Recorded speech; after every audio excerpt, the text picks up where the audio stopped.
Fala pessoal, tudo bem com vocês? Vamos ao nosso estudo do mercado de criptomoedas com base nas informações do Trade System Ichimoku. Hoje é 7 de julho, é domingo, 18 horas e 38 minutos quando estou começando aqui esta gravação. Preço do Bitcoin, 56.320 dólares. Ainda o comportamento do preço nas mínimas de uma grande região aqui de lateralidade, porém as negociações acontecem abaixo das linhas de equilíbrio do Ichimoku. E aí nós observamos o seguinte, que no sábado os compradores até se animaram e tentaram jogar o preço novamente acima de 58 mil. Porém, as negociações desse domingo devolveu toda a alta, né, do sábado já devolvida aí nas negociações de domingo. O fato é que na sexta-feira, dia 5, nós tivemos aqui um grande pavio de vela. O mercado buscou a liquidez abaixo das mínimas anteriores, chegou aí a uma região de preços abaixo de 53,5, compradores entraram em ação e conseguiram defender um pouco suas posições. Ainda estamos no fundo da estrutura, então ainda é possível que o mercado volte a se recuperar. Porém, cada uma dessas linhas de equilíbrio do Ichimoku que nós temos acima do preço vão apresentar comportamentos de resistências. O mercado pode ter algum tipo de dificuldade para superar essas regiões. Vale lembrar também que nós estamos aqui, dentro da estrutura diária de lateralidade, nós temos uma tendência de baixa em formação. O mercado precisa superar essa linha de tendência. E como que ele vai fazer para superar isso? Ele vai ter que construir uma estrutura de lateralidade, que aí seria uma estrutura reacumulativa, para conseguir retomar a movimentação de alta. É importante a gente dar uma olhadinha no Bitcoin também, no gráfico semanal, já que esta é a primeira semana de julho que está encerrando, e nesta primeira semana de julho o preço veio buscar a linha base, que é a linha Kijun 100, que mede o equilíbrio de 26 períodos. O preço está, nesse momento, brigando exatamente no equilíbrio de 26 semanas, no ponto de equilíbrio de 26 períodos, com a nossa linha de conversão, que mede o equilíbrio de 9 períodos, está apontando para baixo. Informando a gente que, no curto prazo, né, o fractal menor do gráfico semanal, fractal de equilíbrio, está empurrando para baixo, mostrando aí a pressão de vendedores. Há defesa de compradores nessa região, nós observamos isso através do gráfico diário, mas ainda com um poder maior do lado da venda. Nós vamos ter que, de fato agora, depois de toda essa movimentação de queda, que fechando essa semana são 4 semanas de movimentação dominada pelos vendedores, então agora nós vamos ter que, de fato, aguardar algum tipo de processo reacumulativo, tá? Nessa região de preços, ou quem sabe até lá na região dos 52 mil, ou seja, abaixo da mínima de sexta-feira. É preciso que o mercado entre em um processo de lateralização para criar uma formação acumulativa, uma estrutura acumulativa, porque caso contrário nós estamos aqui observando um fluxo de queda, e se a gente está observando um fluxo de queda, a gente precisa pelo menos promover a ruptura de um dos topos relevantes, e nesse caso esse nosso topo relevante do Bitcoin está lá na região acima de 63.800, próximo aos níveis de preços em torno de 64 mil dólares. Me parece que este início de semana vai trazer um pouco de dificuldade para os touros superarem estas resistências. Nós temos aqui um desequilíbrio registrado no dia 4 de julho, e esse desequilíbrio já começa a fazer pressão, né, para a defesa de vendedores. É exatamente o nível de preços onde nós temos a linha de conversão de 9 dias. Então, acredita-se que por esta análise estrutural, em resumo, né, acredita-se que sim, estamos no fundo de uma estrutura, é possível uma tentativa de recuperação, mas em virtude das inúmeras resistências que nós temos agora para superar, talvez os compradores tenham uma certa dificuldade e não estamos ainda com a possibilidade descartada de que esta mínima de 53,5 ainda seja violada para baixo. Fazer mais um movimento de queda aqui para testar aquela região dos 50 a 52 mil dólares. Esta condição gráfica ainda é possível. Vamos olhar agora para a segunda maior criptomoeda, o Ethereum, está caindo 3,72 no domingo. Começar o estudo aqui pelo gráfico semanal.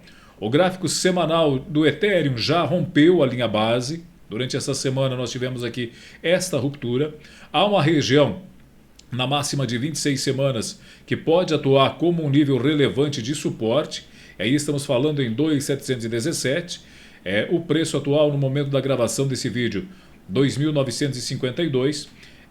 A possibilidade da recuperação aqui no gráfico semanal de Ethereum, ela também existe porque a linha de conversão está acima da linha base. Ela vai acabar atraindo, de certa forma, o preço, né? Já que estamos testando aqui um suporte importante. Então o gráfico semanal traz condições favoráveis para uma tentativa de recuperação, mas não descarta a possibilidade do teste ainda na região de 2.700 dólares. Trazendo agora as negociações para um intervalo diário, a gente consegue ter uma percepção um pouco melhor da movimentação, da mesma forma como o Bitcoin devolveu toda a negociação do sábado, que foi comprador, o Ethereum fez a mesma coisa. No sábado tivemos um dia de compras, porém no domingo um dia de realizações, e os lucros do sábado foram todos consumidos pelas negociações de domingo, sendo que a mínima de domingo e o fechamento até este momento estão abaixo da mínima de sábado. É uma grande região de suporte? Sim, é uma grande região de suporte aqui para o preço do Ether. Porém, abaixo desses níveis de suporte do intervalo diário, tem o que nós conhecemos como liquidez. E aí esta liquidez ela está presente exatamente na região do Fair Value Gap, que nós analisamos lá no intervalo semanal, né, com a máxima lá de 26 semanas. E aí volto a mencionar a região do 2.700. Há uma confluência aqui de informações entre esses tempos gráficos. Então, a pressão ainda é de venda, ainda estamos com topos e fundos mais baixos também no Ethereum e só vamos conseguir visualizar uma movimentação de alta a partir do momento que o mercado crie uma estrutura de pivô e aí vai ter também resistências aqui, ó, das linhas de equilíbrio do Ishimoku para serem superadas. Por enquanto, o que nós vemos aqui é a mínima de 5 dias, atuando fortemente como uma resistência. Já na segunda-feira, 5 dias vai ser esse desequilíbrio do dia 4 de julho, mesma região onde temos as nossas linhas de equilíbrio. Então, em caso de alta, até 3.230 são níveis encontrados como resistência principal para uma movimentação de curto prazo aqui no Ether, né? Por enquanto a pressão é de venda, teste no suporte, qualquer repique de alta traz o preço para 3.200 e aí nós teremos que enfrentar esses níveis de resistência. O grande contexto é de lateralidade aqui do Ethereum, né? Então a gente vai continuar acompanhando e observando esta movimentação. Dando uma olhadinha também aqui em Chainlink, tá? Chainlink apresentou um pavio um pouco maior aqui, né, nessa busca de liquidez, tentou se recuperar no sábado, bateu nas linhas de equilíbrio e as negociações de domingo também devolvendo um pouco. Me parece que Chainlink está querendo fazer um teste, tá, no movimento de alta. A gente teve esse movimento de alta e foi um desequilíbrio registrado em time frames menores. É possível que Chainlink faça esse teste e tente a voltar a subir, já que há uma grande absorção na vela do dia 5 de julho, abaixo das mínimas da estrutura anterior. Se a gente voltar para cá, você vai ver que essa mínima, né, ela foi aqui nessa base de negociação que a gente teve lá no mês de novembro. Bateu lá, voltou. Agora está fazendo um teste, né, para uma tentativa de retomada. Nesse momento eu vejo esse gráfico de Chainlink com bons olhos, né, para uma tentativa de retomada de alta. Por enquanto, ainda a pressão vendedora, né? Nós ainda temos aqui topos e fundos cada vez mais baixos e precisa também armar um pivô. A partir do momento que esse pivô seja armado aqui no gráfico diário, ainda teremos toda a resistência das linhas de equilíbrio do Ishimoku para ser superada, tá? Eu quero lembrar vocês que muitas pessoas olham para o Trade System Ishimoku e olham para essas linhas como se elas fossem níveis de suporte e resistência. Elas também operam como níveis de suporte e resistência, porém há um contexto muito mais amplo de estudos em torno desses pontos de equilíbrio do que apenas estudar níveis de suporte e resistência. Então, estou citando que aqui são níveis de resistências, por quê? Porque estamos nos baseando nas informações do desequilíbrio, por exemplo, do dia 3 e do dia 4 de julho, onde nós temos aqui uma linha base que mede o equilíbrio de 26 dias exatamente nessa região. Esse desequilíbrio de venda que nós tivemos entre os dias 3 e 4 de julho vão atuar como níveis aonde os vendedores podem tentar defender aqui as suas posições. Por isso que eu citei que é necessário que arme um pivô de alta e aí vai ter que vir encarar as outras linhas de equilíbrio que também vão atuar como resistências porque fazem parte, por exemplo, desse order block de 26 dias atrás.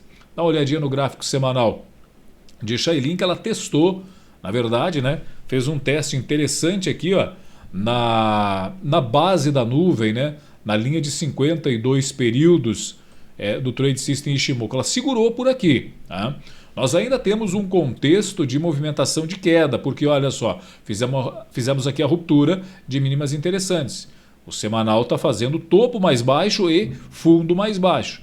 Então é necessário que aconteça uma entrada de demanda substancial nesses níveis de preço para que ela comece a operar novamente aqui em cima. Observe que a linha de conversão está apontando para baixo e a linha base também está apontando para baixo aqui nesse cenário semanal de Shailin. Há um Fair Value Gap mais embaixo aqui, né? E isso aqui ele deve vir lá do gráfico mensal. É um desequilíbrio registrado no mês de outubro do ano passado, que pode ser que Shailin ainda tenha intenção de preencher esse espaço antes de uma retomada de alta. O gráfico mensal de Shailin mostra para a gente que pode ser que para cair aqui embaixo o mercado tenha uma certa dificuldade, já que a nossa linha de conversão de 9 meses está acima da linha base tentando atrair o preço. Então a gente pode criar algum tipo de estrutura lateral no gráfico mensal com possibilidade que o preço volte lá para a região de 16, 17 dólares, quem sabe até um pouquinho mais. Tá? Antes de tocar no Fair Value Gap aqui embaixo do 9,59. Se é que ela vai ir até lá, né? Estamos no suporte aqui das linhas de equilíbrio, interessante isso. E no gráfico diário, observando então um curto prazo, a possibilidade do mercado tentar voltar aqui para essa região do 14 e 15 dólares. Né? Então, para um gráfico mensal, existe a possibilidade de voltar para 16, 17, quem sabe 18, mas aqui no gráfico diário, nosso limite está na região de 14 a 15 dólares por enquanto, e aí seria uma negociação de prazo um pouquinho mais curto. Dá uma olhadinha também na criptomoeda Solana, está caindo 6%, sendo cotada a 134 dólares. Está também em uma linha de suporte bastante relevante no gráfico. Veja que nós temos aqui uma linha que faz esta referência para esse suporte, uma linha pontilhada em amarelo que você está observando nesse gráfico nesse momento. Ainda temos pressão de venda, tá? Mas é uma pressão de venda em cima de um nível relevante de suporte. Eu acredito que esse suporte ele é bastante poderoso e ele pode segurar essa movimentação para que ela volte a ser negociada acima dos 160 dólares nos próximos dias. Tá? O gráfico diário é uma lateralidade. A situação de Solana ela só se complica caso a gente comece a ter fechamentos no gráfico diário abaixo de 126. Enquanto você vai abaixo de 126 e deixa pavios de vela, ela tem ainda forças para voltar, quem sabe, aqui para o topo de 180, né? Então a gente precisa o quê? Fazer esse acompanhamento. Nós estamos abaixo da nuvem, né? Abaixo das linhas de equilíbrio aqui, que isso tudo é uma resistência, mas com uma referência muito grande de um suporte muito poderoso aí em Solana. Quando eu venho para o gráfico semanal, eu percebo que sim, há uma intenção de recuperação, até porque a linha de conversão está em cima da linha base. A linha de conversão estando aqui em cima, ela tende a atrair o deslocamento de preço sentido que favorece os compradores. Quando eu vou lá e olho o gráfico mensal, eu percebo que a mínima dessa última semana testou a nossa linha de conversão e já repicou para cima, ou seja, há uma intenção de recuperação de preços também em Solana no gráfico mensal, no gráfico semanal, e isso valida o nosso suporte aqui no gráfico no intervalo diário. Então a gente vai ficar de olho aqui nesse suporte, né, que está lá nos 126 dólares, se ele vai conseguir de fato segurar. Pode ser um topo, pode ser um fundo duplo. Isso já aconteceu aqui no passado. Veja, nós já tivemos aqui uma negociação semelhante, olha, 2 toques e depois o preço foi lá testar o order block da máxima lá do 180. Ela está fazendo a mesma coisa agora, então é possível sim que os compradores tenham forças para jogar aí acima de 160 e estando acima de 160 dólares, aumenta a probabilidade para a Solana alcançar então os 180. Pelo menos é isso que a gente está esperando que aconteça aí nesta movimentação de Solana. Tá? Trazendo aqui para finalizar o gráfico do Bitcoin, que está nos 56.600 dólares. Quero convidar você que ficou até agora comigo, até o final do vídeo, para que você deixe o seu like se você gostou do nosso estudo. E se você ainda não está inscrito no canal, inscreva-se, clica no sininho e ativa aí todas as notificações. Valeu, pessoal, um forte abraço e até a próxima.